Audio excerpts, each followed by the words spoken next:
మా నాన్న సింగర్ చాలా బాగా పాడతాడు.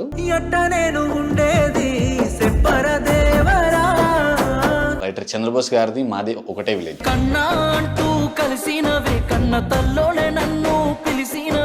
Right question and right time. నన్ను మరవబోకు నన్ను మరిసిపోకు నేను వెళ్ళిపోతున్నానే ఎన్నెలమ్మ. మా ఇంట్లో గానీ మా ఫ్రెండ్స్ గానీ ఎవ్వరు నాకు సపోర్ట్ చేయలేదు. సీత ప్రేమ వారధి చేసి ఆలంకలో నిన్ను చేరుకుంటా. కృష్ణనగర్లో రోడ్ల పైన అలా తిరిగేమని అనమాట. ఎన్నెన్ని మాయలు నా గుండెలో. నా మీద ఒక 2 లైన్లు రాయండి. చిలిపి మాటలతో మనసు లాగినావా. నేను జాబ్ వదిలేసాను అనమాట. మా నాన్న ఆల్మోస్ట్ నన్ను కొట్టడం కూడా తక్కువ. నా లిఖితతో చేశాను. నా సచ్ టాలెంటెడ్ ఆ పిల్లగా సురేషు నువ్వే ఊరమాసో నరసన్న పేరు ఎత్తారు అండ్ మీ సాంగ్ పాడారని చెప్పారు. తను అన్ని పొలిటికల్ సాంగ్స్ పాడతారు. మీకు ఆయనకి ర్యాప్ ఎక్కడ కుదిరింది?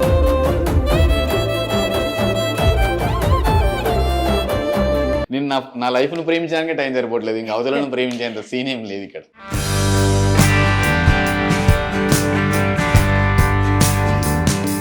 పిల్లగా సురేసు నువ్వే ఊరమాసు పిల్లగా సురేసు హీరో లాంటి ఫేసు. ఇలాంటి ఎన్నో మిలియన్ వ్యూస్ వచ్చినటువంటి పాటలు రాసిన సురేష్ కదారి ఇప్పుడు మనతో పాటు ఉన్నారు. అండ్ ఆయన కెరీర్ని ఎలా చూస్ చేసుకున్నారు, ఇంజనీరింగ్ చదివిన అబ్బాయి సింగింగ్ కెరియర్లోకి ఎందుకు వచ్చారు, రైటర్గా ఎలా మారారు, ఆయన లైఫ్లో ఫేస్ చేసినటువంటి ప్రాబ్లమ్స్ ఏంటి, వాటిని ఎలా ఓవర్కమ్ చేశారు, ఇవన్నీ కూడా సురేష్ మాటల్లోనే విందాము. హాయ్ సురేష్. హాయ్ అండి. How are you? Yeah fine good. ఈ సింగింగ్ ప్రొఫెషన్లోకి ఎలా రావడం జరిగింది అండ్ పాటలు రాయడం ఎప్పటి నుంచి స్టార్ట్ చేశారు? నా ఫస్ట్ సాంగ్ వచ్చేసి 2022లో రిలీజ్ అయింది, జాలేం దేవుడు అని. ఓకే. ఆల్మోస్ట్ ఒక 25 మిలియన్స్ రీచ్ ట్రెండింగ్ సాంగ్ అనమాట. అప్పటి నుంచి ఇప్పటి వరకు ఒక 20 సాంగ్స్ వరకు రాసి ఉంటాను. ఓకే. 20-30 సాంగ్స్ రిలీజ్ అయ్యాయి. రాయడం చాలా రాశాను. ఆల్మోస్ట్ అన్ని సాంగ్స్ ట్రెండింగ్ సాంగ్సే ఉంటాయి. సో మీ ఫ్యామిలీలో ఎవరైనా మ్యూజిషియన్స్ ఉన్నారా, లేకపోతే మీరే ఫస్ట్ స్టార్ట్ చేశారా? మ్యూజిషియన్స్ లేరు, సారీ. సింగర్, మా నాన్న సింగర్ చాలా బాగా పాడతాడు. సో చిన్నప్పటి నుంచి నాన్నని చూస్తూ వచ్చాను అనమాట. డైలీ ఆల్మోస్ట్ మీకు టీటీడీ దేవస్థానంలో రెగ్యులర్గా వెళ్ళి అక్కడ కాంపిటీషన్స్ కూడా అటెండ్ అవుతాను అనమాట. మా నాన్న టీంకి మా నాన్న లీడర్ అనమాట. సో తను తబలా వాయిస్తాడు అండ్ అలాగే సింగర్ కూడా. సో అది నాకు ఇన్బిల్ట్ జీన్స్, పెద్దగా నేను నేర్చుకున్నది ఏం లేదు, ఆటోమేటిక్గా నాకు వచ్చేసింది. రైటింగ్స్ వచ్చేసి రైటర్ చంద్రబోస్ గారిది మాది ఒకటే విలేజ్, సేమ్ విలేజ్. సో ఇంకా అక్కడ నుంచి ఇన్స్పైర్ అయ్యాను. ఇంకా ఆయన లెజెండ్, ఇంకా ఆయన గురించి చెప్పడం అవసరం లేదు. సో ఆయన చూస్తూ పెరిగాం కాబట్టి ఆయన ఇన్ఫ్లుయెన్స్ చాలా బాగుపడింది చిన్నప్పటి నుంచే. ఓకే. అండ్ మీరు ఏం చదువుకున్నారు అండ్ ఏం చేద్దాం అనుకొని ఇట్ సైడ్ వచ్చారు? అంటే బేసిక్గా నాకు ఫస్ట్ నుంచి సెలబ్రిటీ అవ్వాలని ఉండేదన్నమాట. అది సింగరా, యాక్టరా, లేకపోతే ఏదనేది తర్వాత సంగతి. బట్ నేను పబ్లిక్కి తెలవాలనే ఇంటెన్షన్ నాకు ఉండేది. ఇంకోటి చిన్నప్పటి నుంచి సింగర్గా నేను స్టేజ్ పైన ఎక్కువ ఉండేవాడిని కాబట్టి సో నాకు ఐకానిక్ వే, నా ముందు అందరూ ఒక ఆల్మోస్ట్ ఒక 100-200 మంది కూర్చోవడం, నేను పైన ఉండడం అనేది నా మైండ్ సెట్కి అలానే సెట్ అయిపోయింది అనమాట. సో అప్పటి నుంచి నేను సింగింగ్ చేస్తూ తర్వాత వన్స్ రైటర్గా నేను ఎస్టాబ్లిష్ అయ్యాక కొంచెం సింగింగ్ డౌన్ చేశాను. ఎందుకంటే ఇంకా మంచి ప్రొఫెషనల్ సింగర్ పాడితే ఇంకా బాగుంటుంది పాట, మనం రాసే పాట ఒక 10 మందికి ఎక్కువగా రీచ్ అవుతున్న ఇంటెన్షన్లో ఆల్మోస్ట్ సింగింగ్ కొంచెం ఆపాను. కంటిన్యూ చేయాలి ఇంకా ఫ్యూచర్లో. అండ్ మీరు స్టార్ట్ చేసినప్పటి నుంచి మీ బెస్ట్ సాంగ్ ఏంటి ఒకసారి మా కోసం? యా నేను నా ఫస్ట్ హిట్ జాలేం దేవుడా, ఆల్మోస్ట్ తెలంగాణ, ఆంధ్ర అందరికి తెలుసు ఆ సాంగ్. పొలిమేర పోషమ్మ సాక్షిగా నన్ను పెళ్ళాడుతానని ఒట్టు వేస్తేవే, గడి మీది గుండ్రంచుకు నీ పేరు నా పేరు కలిపి రాస్తేవే,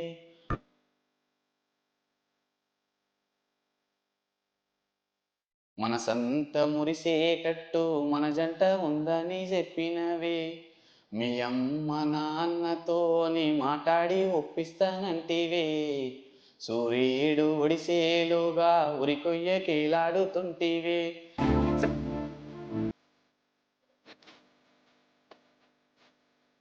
నమ్ముకున్న ప్రేమనే నా నుండి ఎత్తుకపోతివిరా,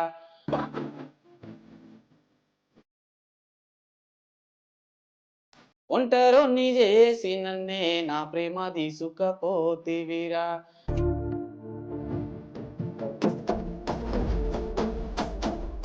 ఏమి పాపము నీకు చేసినానురా, ఎందుకింత బాధ నాకు చూపినావురా. పుట్టగానే పురిటిలోన ఎంత బాగా పాడారో సాంగ్, చాలా చాలా చాలా బాగుంది. థ్యాంక్స్ అండి. యాక్చువల్గా మీకు ఒక సాంగ్ రాయాలి అంటే ఇన్స్పిరేషన్ ఎక్కడి నుంచి వస్తుంది, అంటే ఏం తీసుకుంటూ ఉంటారు? లోకల్ అండి, బేసిక్గా న్యాచురల్గా మనం చూస్తున్న అవేర్నెస్ని బట్టి, చూస్తున్న వాతావరణాన్ని బట్టి మనం చూజ్ చేసుకుంటాం.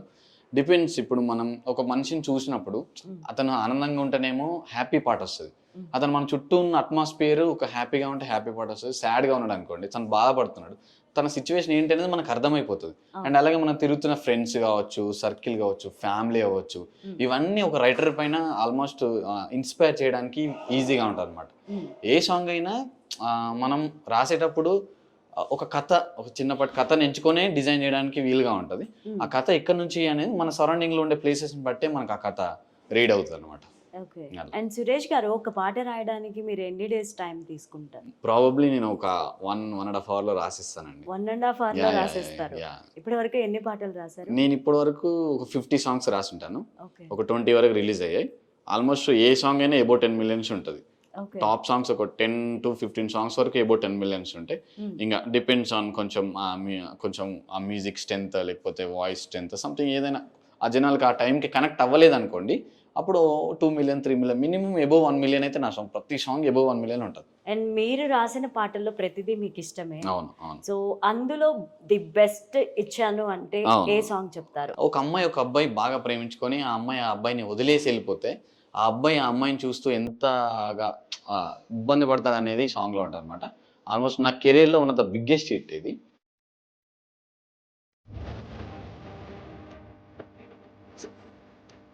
ఎండి ఉన్న ఓ చెట్టుకే చిన్న సిగురై పూసినవే, చీకటున్న నా ఇంటిలో దీపమల్లే ఎలిగినవే, తోడులేని నా నడకకే నీడ నీవై చేరినవే, ఈ పేదోని చేయబట్టి 7 అడుగులు నువ్వు వేస్తానంటివే.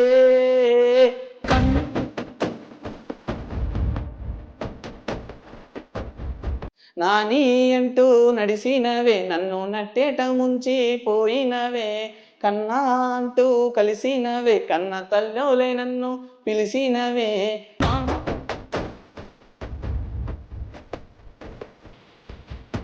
యూత్ కి చాలా కనెక్ట్ అవుతుంది నిజంగా మీరు చెప్పినట్టుగా.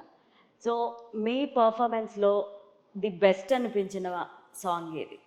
ఆల్మోస్ట్ అంటే నేను ఇప్పటి వరకు రాసిన సాంగ్స్లో నాకు బాగా, అంటే లిరికల్ వైజ్గా బాగా పేరు వచ్చిన సాంగ్ అయితే పట్టు చీర అని ఒక సాంగ్ ఉంటుందండి. ఆల్మోస్ట్ నాకు తెలిసి ఒక 2,000 to 4,000 కామెంట్స్ ఉంటాయి ఓన్లీ లిరిక్స్ పైన ఓకే. ఆ సాంగ్కి. ఇప్పుడు 16 millions ఏమో ఉంది పాట. పట్టు చీరే సాంగ్ పేరు. పట్టు చీరే కట్టుకున్నా ఓ ఎన్నెలమ్మా, ప్రాణమోలే చూసుకున్నా నేను పారాయోడినమ్మా, బుగ్గ సుక్క పెట్టుకున్నా ఓ జాబిలమ్మా, ప్రేమనే సంపుకున్నా పిచ్చివాణ్ణి నేనేనమ్మా, నోటికాడి కూడు చేతికి రాకముందుకే నేలపాలు చేసుకున్నా పిచ్చి వాడినమ్మా. నన్ను మరువబోకు, నన్ను మరిసిపోకు, నేను వెళ్ళిపోతున్నానే ఎన్నెలమ్మా, నువ్వు చల్లగుండు నవ్వుతూనే ఉండు, నేను కూలిపోతున్నానే కోయిలమ్మా, నువ్వు మరవబోకు నన్ను మరిసిపోకు, నేను వెళ్ళిపోతున్నానే ఎన్నేలమ్మ, నువ్వు చల్లగుండు నవ్వుతూనే ఉండు, నేను కూలిపోతున్నానే కోయిలమ్మా. మీ ప్యాషన్ని మీ పేరెంట్స్ ఎలా సపోర్ట్ చేస్తారు? Right question and right time. బేసిక్గా అంటే మనకు ఎంత టాలెంట్ ఉన్నా మన చుట్టూ ఉండేవారు మనల్ని ఎంకరేజ్ చేయరండి. అండ్ ఇంకోటి మాది పూర్ బ్యాక్గ్రౌండ్ అనమాట. మా నాన్న వ్యవసాయం చేస్తాడు, అమ్మ నాన్నతో పాటు వ్యవసాయం చేస్తుంది. ఇంకొకటి మా ఊర్లో చంద్రబోస్ గారు ఉన్నారు కాబట్టి అతను ఇండస్ట్రీలో ఒక మంచి హయ్యర్ పొజిషన్లో ఉన్నాడని, సో మనకు కూడా ఆ కోరిక కలుగుతుంది. నేను కూడా చంద్రబోస్ అంతటి అతన్ని కావాలి, చంద్రబోస్ లాగా నేను గొప్ప పేరు తెచ్చుకోవాలని నాకు ఉంటుంది. బట్ మన చుట్టూ ఉండే మన ఫ్యామిలీ ఎమోషన్స్ కానీ, మన చుట్టూ ఉండే ఫ్రెండ్స్ కానీ, ఇవన్నీ మనల్ని ఆపేస్తూ ఉంటాయి. అట్లానే ఆల్మోస్ట్ నేను నా హిట్ సాంగ్ పడే వరకు మా ఇంట్లో కానీ మా ఫ్రెండ్స్ కానీ ఎవ్వరు నాకు సపోర్ట్ చేయలేదు. సో నాన్న పాడతాడు కాబట్టి ఒకటే చిన్న ఇంటెన్షన్ ఏంటంటే నాన్న కూడా పాడతాడు కాబట్టి సరే వాడికి కూడా నా టాలెంట్ వచ్చిందనే చిన్న ఒక హోప్ అతనికి ఉంది, కానీ బయటికి చెప్పలేడు. తర్వాత స్లోగా నేను మెల్లగా ఇండస్ట్రీలో చిన్న అడుగులు వేసుకుంటూ ఒక 2-3 ఇయర్స్ నేను చాలా స్ట్రగుల్ చేశాను. తర్వాత స్లోగా బేసిక్గా చెప్పండి నేను యాంకరింగ్ కూడా చేశాను కొన్ని ఛానల్స్లో. సో ఇంకా అదే సర్వేయింగ్ ఆఫ్ లైఫ్ కోసం యాంకరింగ్ చేశాను, డైరెక్షన్ చేశాను, కెమెరా చేశాను. నాకు A to Z వస్తుంది, ఎడిటింగ్ కూడా చేశాను అనమాట. ఆల్మోస్ట్ నేను నా వర్క్ నేనే చేసుకోగలుగుతా. ఓన్లీ ఇప్పుడు నేను కెమెరా లోపల ఉంటే నేను కెమెరా బయట చేయలేను, బట్ నేను కెమెరా బయట ఉంటే A to Z చేస్తాను. నేను ప్రతి వర్క్ చేస్తాను, అన్నీ నేర్చుకున్నాను. సో అట్లా సర్వేయింగ్ చేసుకుంటూ ఫస్ట్ మీరు ఏదైతే ఇంతకుముందు ఇన్న సాంగ్ జాలిందోడు సాంగ్ అది నా ఫస్ట్ రైటింగ్స్లో హనుమంత్ యాదవ్ అన్న పాడాడు, మదన్ అన్న ఎస్కే మ్యూజిక్ చేశాడు. సో ఆ సాంగ్ నాకు ఒక మంచి గుర్తింపును మంచి పేరునిచ్చింది. తర్వాత స్లోగా ఫ్యామిలీ కూడా యాక్సెప్ట్ చేశారు, ఫ్రెండ్స్ కూడా అందరూ. బేసిక్గా స్టార్టింగ్లో ఎలా ఉంటుందంటే వీడి సాంగ్స్ రాస్తాడా, వీడికి ఎందుకు అసలు వీనితో నవ్వుతుందా అంత కామెడీగా నవ్వుకుంటూ వాళ్ళు మన పైన పంచులు వేసుకుంటూ ఉండేవాళ్ళు. సడన్గా ఇప్పుడు ఏదైతే నా సాంగ్స్ ఉంటాయో నా సాంగ్స్ కింద వచ్చి కామెంట్స్ చేస్తుంటారు వాళ్ళ ఐడీస్తోని, అంటే లైక్ వాళ్ళ మెయిల్ ఐడీస్తోని వచ్చి ఐఎమ్ ప్రౌడ్ ఆఫ్ యూరా, నువ్వు నా ఫ్రెండ్ అని చెప్పుకోవడానికి గర్వంగా ఉందని ఇప్పుడు కామెంట్ చేస్తారు. కానీ ఇదే ఇప్పుడు చేసే కామెంట్ సెషన్ ఏదైతే ఉందో ఒక 10 years బ్యాక్ సపోర్ట్ చేసి ఉంటే నా పొజిషన్ ఇంకా బాగుండేది. బట్ వాళ్ళెవరో సపోర్ట్ చేయలేదు, నా ప్రయత్నం నేను ఆపలేదు, నా హార్డ్ వర్క్ నేను చేసుకున్నాను. అండ్ అలాగే నేను నోముల సత్యనారాయణ గారు అని నల్గొండ సాహిత్యం రైటర్ అనమాట. సార్ నాకు గురువు గారు అనమాట. అతని దగ్గర నేను సాహిత్యం నేర్చుకున్నాను. నేను ఐఎమ్ నాట్ ఏ జానపద writer and not a small writer. నేను సాహిత్యం నేర్చుకుని రైటింగ్స్లో దిగాను. సో అట్లా నాకు నా ప్రతి సాంగ్ మీరు ఏ సాంగ్ అయినా చూడండి మంచి లిరికల్ వాల్యూస్ ఉంటాయి, సాహిత్యం ఉంటుంది, మంచి కంటెంట్ ఉంటుంది, ఒక డిఫరెంట్ వేరియేషన్ ఆఫ్ సాంగ్స్ ఉంటాయి. నేను అందుకే ఇప్పటివరకు నేను రాసిన ప్రతి సాంగ్ ట్రెండింగ్లోనే ఉంది. మీరు ఏ సాంగ్ అయినా తీసుకోండి, ఖచ్చితంగా రీల్స్ ఉంటాయి, ట్రెండింగ్లో ఉంటుంది, అబౌట్ 10 million ఉంటుంది, మంచి మెసేజ్, మంచి కంటెంట్, ఎవరు రాశారా బాబు అనే విధంగా ఉంటుంది అనమాట ప్రతి సాంగ్. సో ప్రేమ అన్నారు, మీరు ఎవరినన్నా ప్రేమించారా? లేదండి, నేను నా లైఫ్ను ప్రేమించడానికి టైం సరిపోవట్లేదు, ఇంకా అవతలను ప్రేమించేంత సీన్ ఏం లేదు ఇక్కడ. ఓకే, సో లవ్ గురించి ఒక్క పాట. లవ్ సాంగ్ రామరాథ గారు పాడాడు.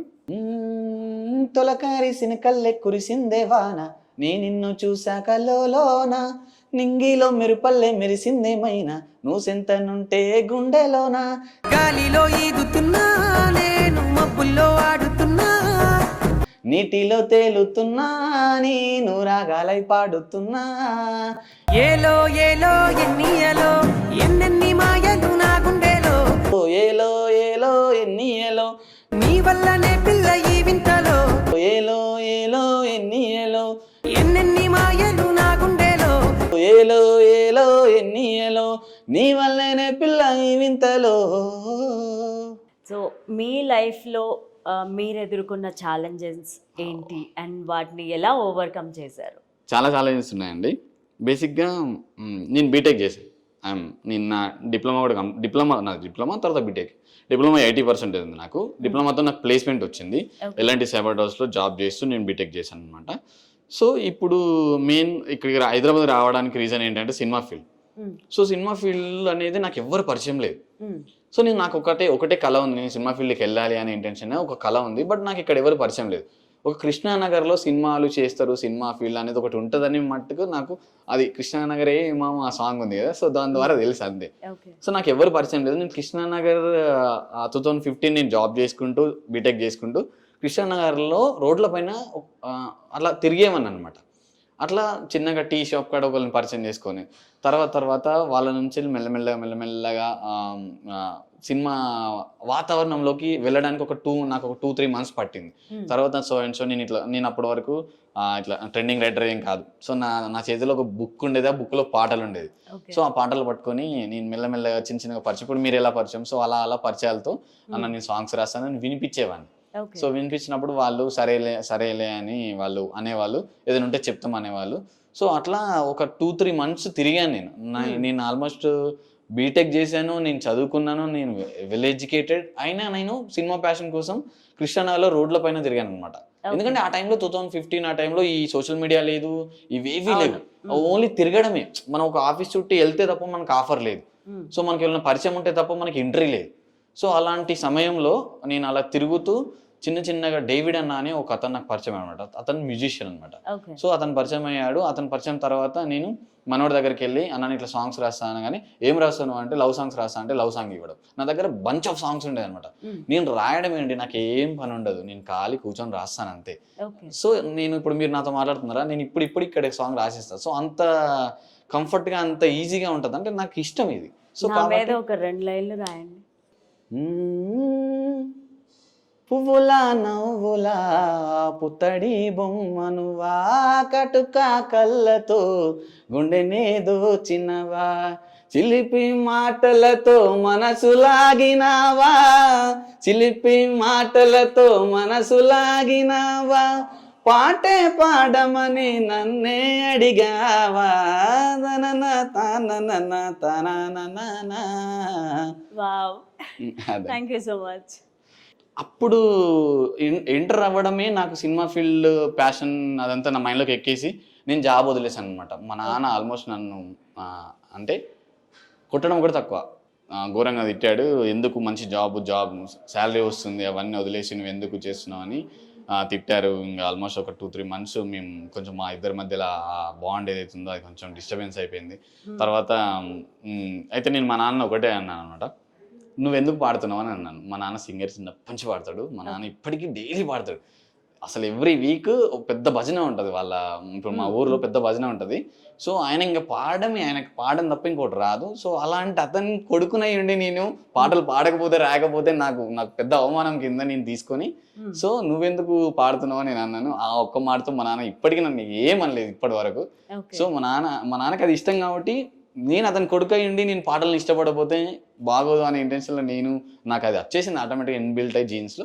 సో అప్పటి నుంచి మా నాన్న కూడా నన్ను ఏమనలేదు. కానీ కొంచెం ఇన్సెక్యూర్ ఉంటుంది కదా, నేను జాబ్ వదిలేసి తర్వాత శాలరీ లేదు. సో ఒక 2-3-4 years పట్టింది నేను ఇక్కడ సెటిల్ అవ్వడానికి. ఆ 3 years ఒక పెద్ద నరకమే అనుకోండి.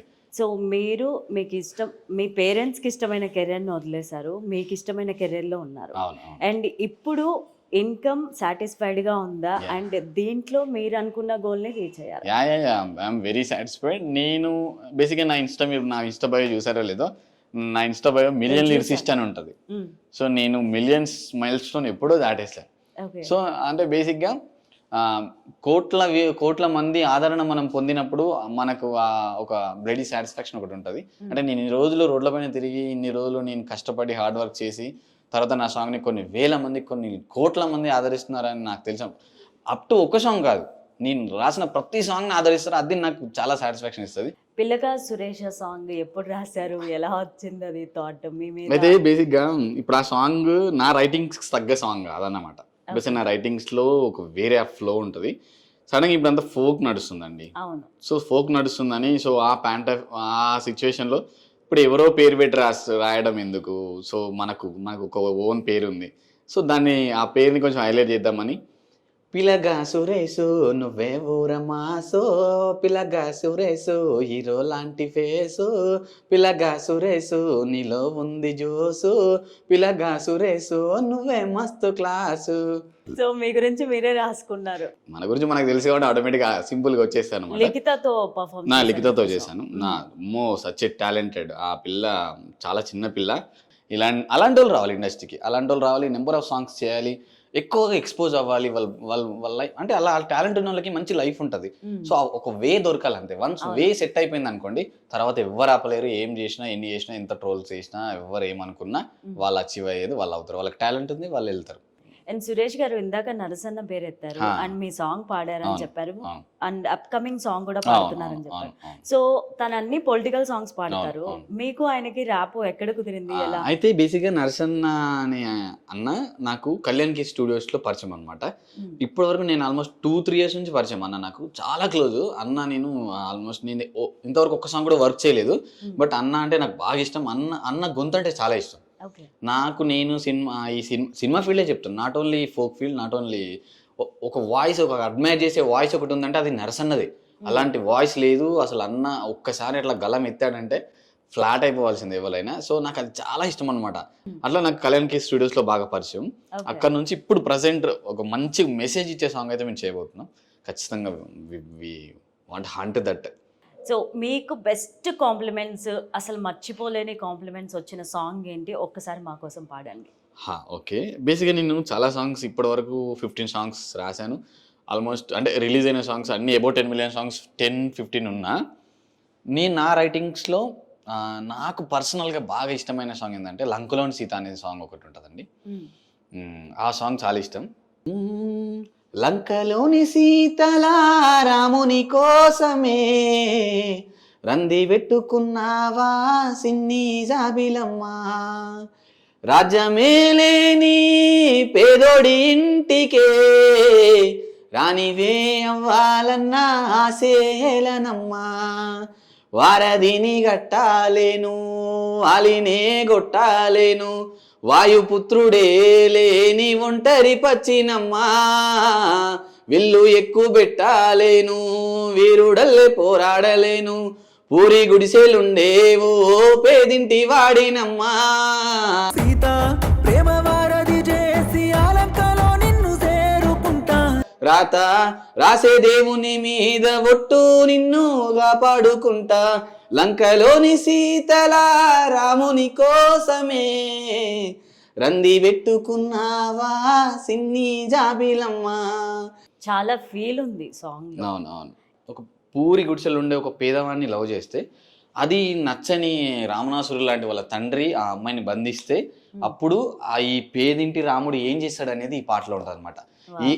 ఇప్పుడు అప్పట్లో అంటే రాముడికి హనుమంతుడు ఉన్నాడు, వారధి కట్టడానికి వానరులు ఉన్నారు, కానీ ఇప్పుడు ఎవ్వరూ లేరు. అందుకే వారధిని గట్టాలేను వాలినే గొట్టాలేను, వాయుపుత్రుడే లేని ఒంటరి పచ్చినమ్మా, విల్లు ఎక్కువ పెట్టాలేను వీరుడల్లే పోరాడలేను, పూరి గుడిసెలుండేవో పేదింటి వాడినమ్మా అని, సీత నీకోసం నేనున్నా, నా ప్రేమను వారధి చేస్తా, నా ప్రేమను వారధి చేసి నిన్ను చేరుకుంటా, ఆ లంకలోంచి నిన్ను నేను తీసుకొని వచ్చి నా ప్రేమ నేను కాపాడుకుంటా అని చెప్తాను అనమాట.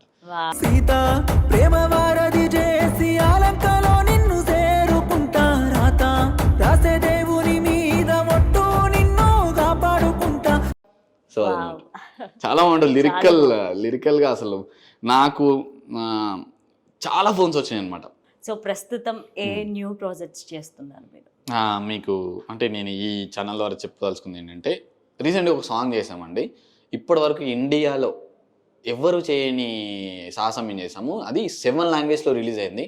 అల్లా సాంగ్ అని ఒక మంచి సాంగ్ చేసాము. ఒక 3 మతాలకు సంబంధించిన ఒక లవ్ స్టోరీ ఉంటుంది అనమాట. 3 మతాలకు సంబంధించిన లవ్ స్టోరీ ఉంటుంది. ఆ సాంగ్ రిలీజ్ అయింది. మంచి అంటే 7 లాంగ్వేజ్లో రిలీజ్ చేసాము. మంచి మంచి సింగర్స్ పాడారు. తమిళ్లో ఆదిత్య ఆర్కే అని పెద్ద సింగర్ అనమాట, తను పాడాడు.